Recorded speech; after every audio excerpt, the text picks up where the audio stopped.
day, everybody. Welcome back to the library. We, of course, got great content coming at you every Sunday, so don't forget to hit like and subscribe here on the channel. And, of course, this week here on the channel, we've got our next episode of 1,000 Words or Less, and I cannot be more excited and happy to introduce you our guest this month here on the channel, and that is Amazon best-selling author Katrina Rahman-Stephens, who's going to be sharing a little bit, as you can see in the background of her camera. She's going to be sharing a little bit from her book today, The Drum with No Sound.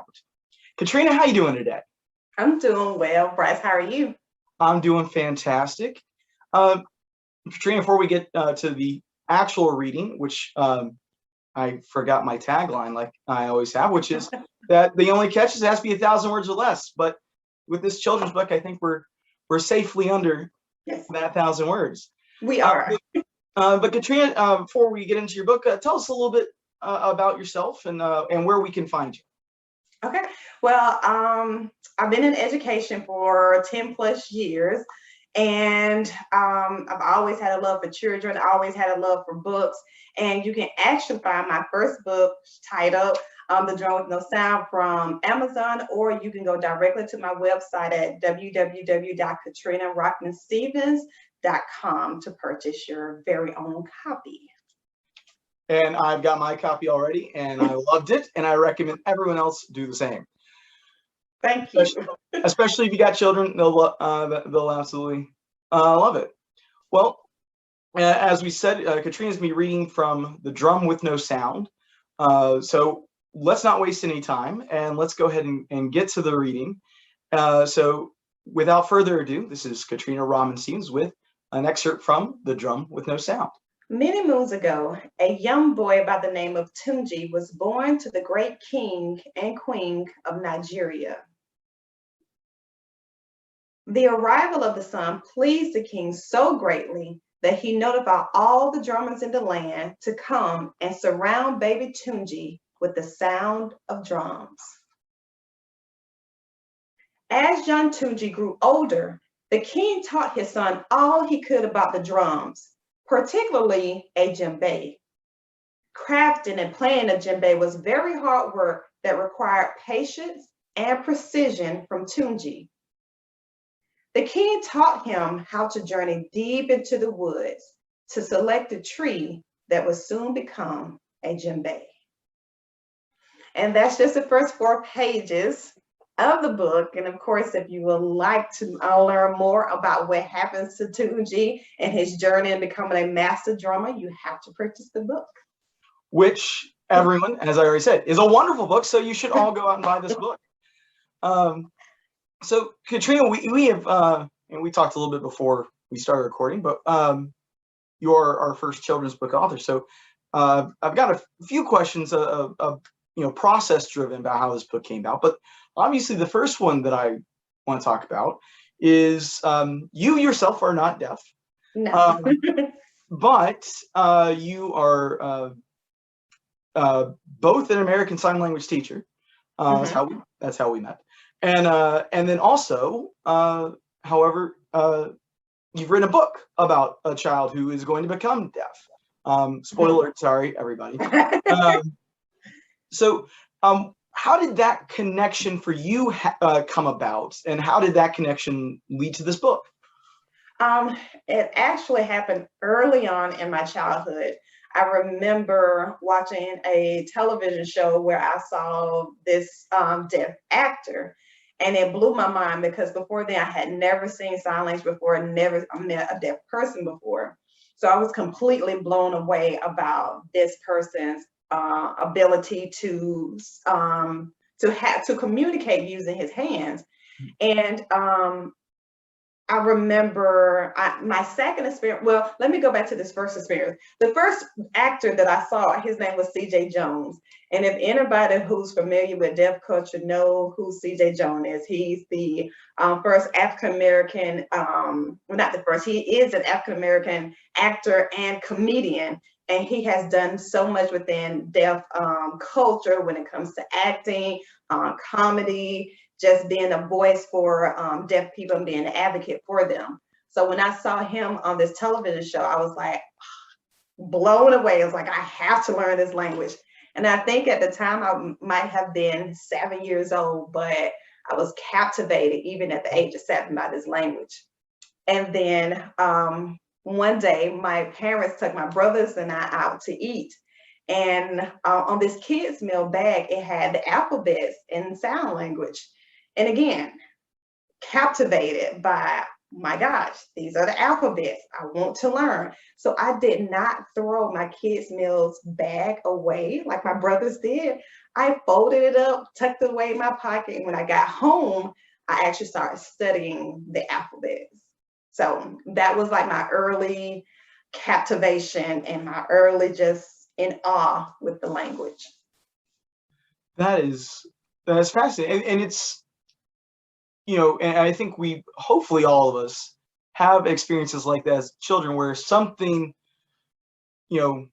draws in where, if we were a teenager or an adult, we might go, oh, that's fascinating. But then we move on because there's always something else. But when we're children, something can hook into us and hold us in a way that really no other time period of our life can do. Absolutely. And that actually what drove me to pursue a master's degree in deaf education. Okay. Yes. Now at that, I love, that origin story there. But of course, then you've taken this not just as an educator, but you've taken this as an artist, Yes. As a writer. And so we've had once on what previous guests of ours did was a comic book writer, but that's a very different than a children's book writer. So what is the process for you anyway, for creating a children's book? First and foremost for me, specifically with the drum with no sound, my dad and I was having a conversation one day. He is a master of the drum. He plays djembe, he plays batas, he plays congas, everything on the list. He's just a master drummer. And he once, for several years, taught drum therapy to students with disabilities. So it was drum therapy for them. And he had wanted to continue on, exposing drum therapy to different schools. He said it would be interesting if there was a storyline with drums. And I said, that would be interesting. So that got my wheels turning. But in addition to that, when I attended Valdosta State, one of the assignments was choosing 50 books as what it was called 50 books of a common thread. So I had to choose 50 books that were related. And since my major was deaf education at the time, I found myself becoming very frustrated because I was not able to find a whole lot of children's books surrounding deaf characters. Mm-hmm. So with that experience, and then having the conversation with my dad, eventually came the drum with no sound. So when I finally finished my manuscript, honestly, I did nothing with it for maybe 3 or 4 years until I was like, okay, let me see what I can do. I mean, because I wasn't going into it for profit base. Right. It's just the intrinsic motivation or just the satisfaction that say, hey, I wrote this book and I have a tangible product in my hand. So I was on Google one day and I typed in illustrators near me, and this list of illustrators, popped up, and I just went down, I closed my eyes and I stopped. And literally that was the person that I chose. I don't know if that was safe or not, but that's what clearly it must be fate because she did a wonderful job. What was how much of a back and forth was there between y'all for the illustrations in the book, or how much was it, I just want this image and she produced it? Well, we had conversations and she would draw markups of what the characters would look like. And I had, an equal voice because although I did not have an idea of what I want the characters to look like, I knew what I want the book to look like. Right. That is so probably contradicting, but but I knew if she shared something with me, I was like, that sparked something, but I wanted to look this way instead of that way. So she gave me an idea, like she gave me a foundation, if you will. She gave me a foundation, and I took that to say, okay, well, instead of having his face look like this, can you raise the eyebrows, or can you do this, or can you do that?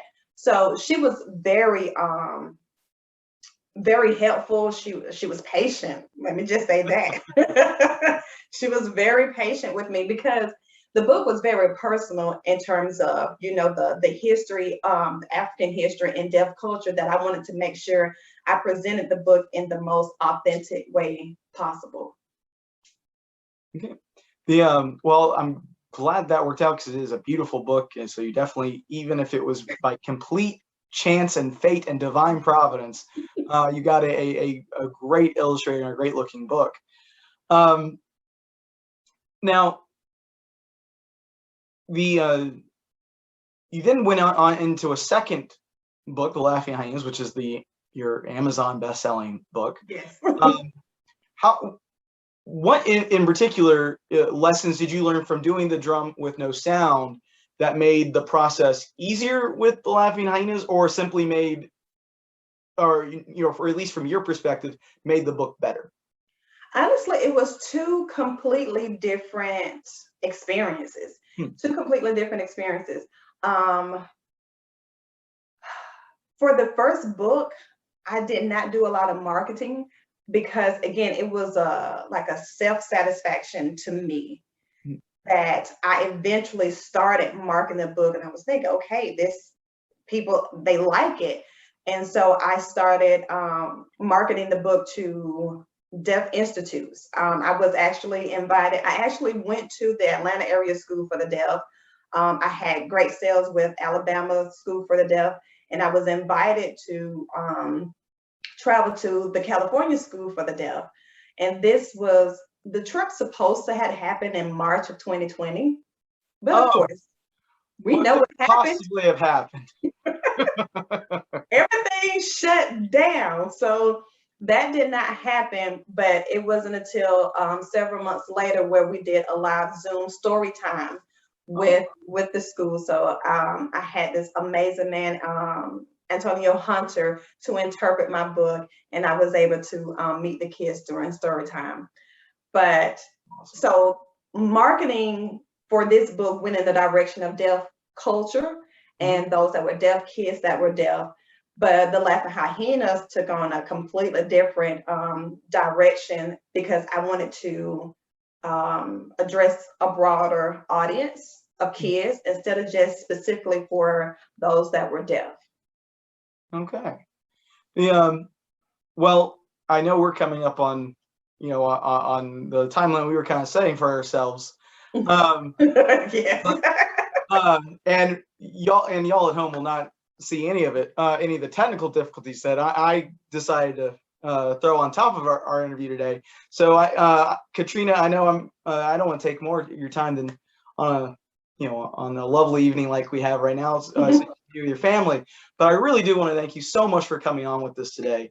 And everyone, do not forget to check out her book, The Sound with No Drums, or her Amazon best-selling book, The Laughing Hyenas. And Katrina, again, where can we find you at? You can find me at www.katrinarachmanstephens.com, or you can purchase my book through Amazon. And we'll have a link to her website in the description, so please follow it and check out her work. And everyone, don't forget, we've got great content coming at you every Sunday here on the channel.